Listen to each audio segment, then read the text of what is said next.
Envy, the quiet thief of gratitude. Not all defects shout, some whisper. Envy is one of those quiet ones. It doesn't always explode like anger or isolate us like resentment. Instead, it creeps in quietly, comparing, measuring, and convincing us that who we are and what we have isn't enough. When envy takes hold, it distorts our vision. We stop seeing what's good in our lives and start focusing on what's missing. We forget how far we've come, and instead of feeling grateful for what we have, we become restless about what we don't. In addiction, envy often drove our using, wanting what others had, believing life was unfair, trying to fill that emptiness with something, anything, to make the pain go away. But even clean, that same hunger can linger, the voice that says, they have it better than me. I'm a recovering addict. My name's Steve, and this is On Life's Terms. Today, I'd like to take a deep dive into envy. What envy really is.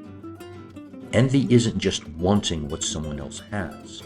It's believing that what they have somehow takes away from what's possible for us. In NA, we call that spiritual sickness. The belief in scarcity, the illusion that the universe has limited blessings, limited love, limited recovery. When we envy, we disconnect from gratitude, from humility, and from truth. Because the truth is, we're each given what we're ready for. Envy says, I deserve what they have. Recovery says, I'm grateful for what I've been given. Those two voices can't speak at the same time. For many of us, envy shows up subtly. We see someone sharing honestly and think, they sound so strong. We see someone with more clean time and think, I'll never get there. We see someone rebuilding their life and wonder, why not me? When we peel back envy, what we usually find underneath is fear. Fear that we're not enough. Fear that we've missed our chance. Fear that love, success, or serenity are for everyone else but us. The roots of envy. For most of us, envy didn't begin in recovery. It's been with us a long time. Maybe we grew up comparing ourselves to others, siblings, classmates, friends, always feeling like we came up short. Or maybe we were praised for achievement and learned that our worth depended on how well we performed. Addiction fed on that belief. We compared our insides to everyone else's outsides, pretending we were okay while dying inside. And every time we looked at someone who seemed happier, stronger, or freer, we felt smaller. So we used to quiet the ache of not enough. When we came into recovery, we brought that mindset with us. We compared our pain to others' progress, our beginnings to their middles, our healing to their highlight reel. But envy doesn't just poison our perception, it blocks our connection. In the rooms, connection is life. And envy separates us from others, from our higher power, and from ourselves. Recognizing envy in recovery. Envy doesn't always announce itself.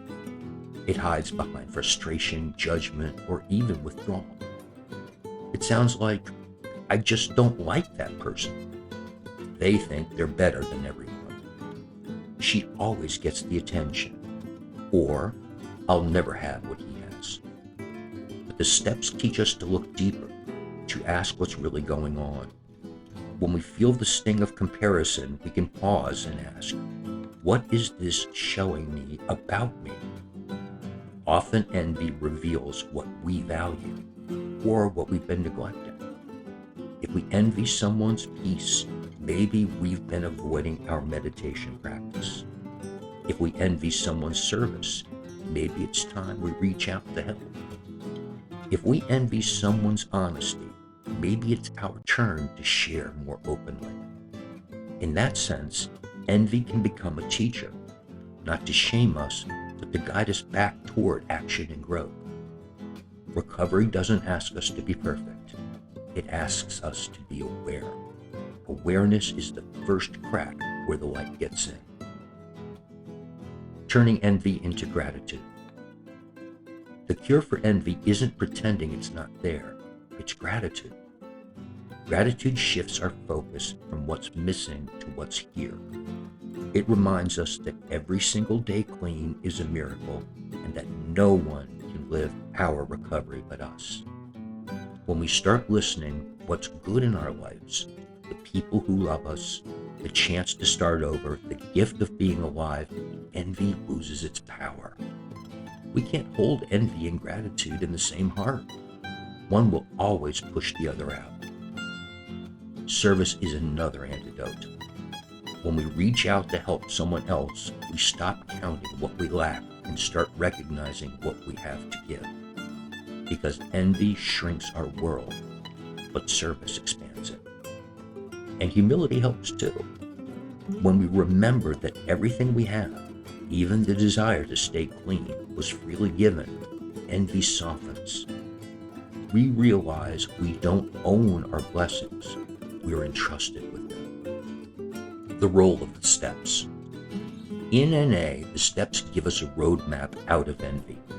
Step 4 asks us to look honestly at our defects, not with shame, but with curiosity. When we write about envy, we name it. We take its power away.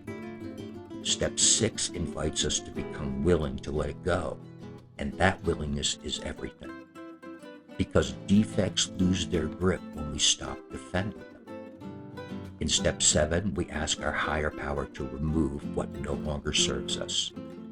That doesn't mean we never feel envy again. It means we stop feeding it.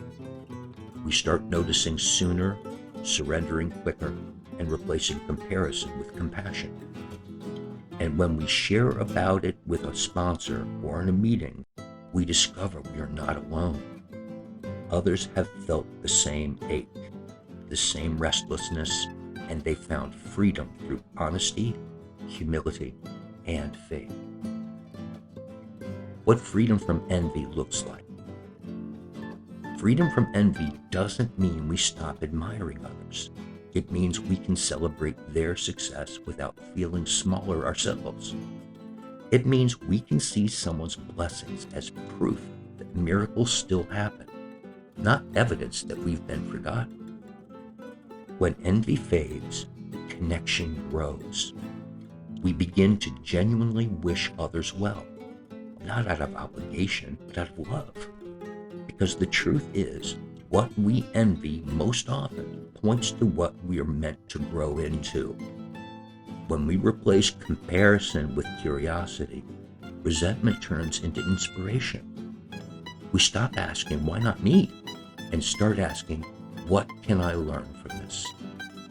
That's spiritual maturity, when we see life as a classroom, not a competition. And the miracle of recovery is that our hearts have room for that kind of growth.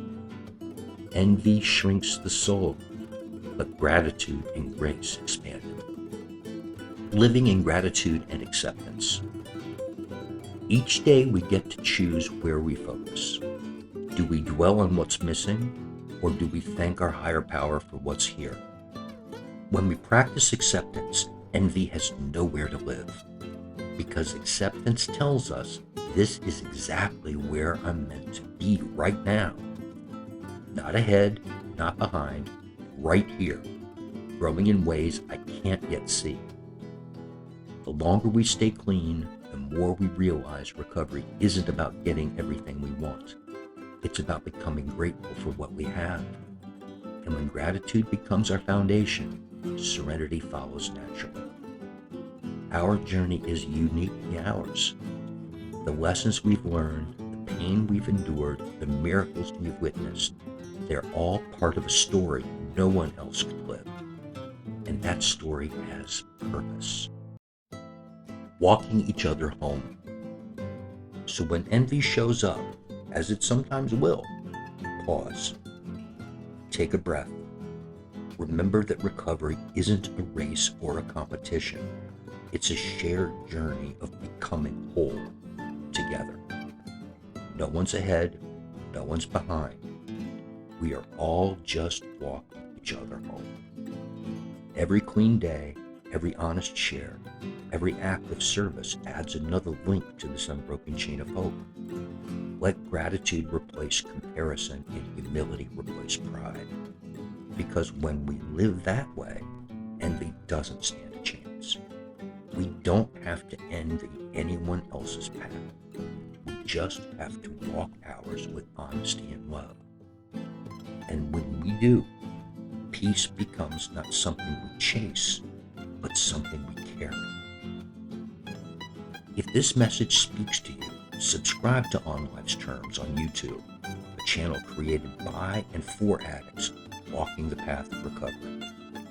Every week, we share reflections, stories, and spiritual insights that remind us we never recover alone. Let's keep growing together, one principle, one day, one heartbeat at a time. Visit On Life's Terms and share your thoughts in the comments and help us carry the message forward.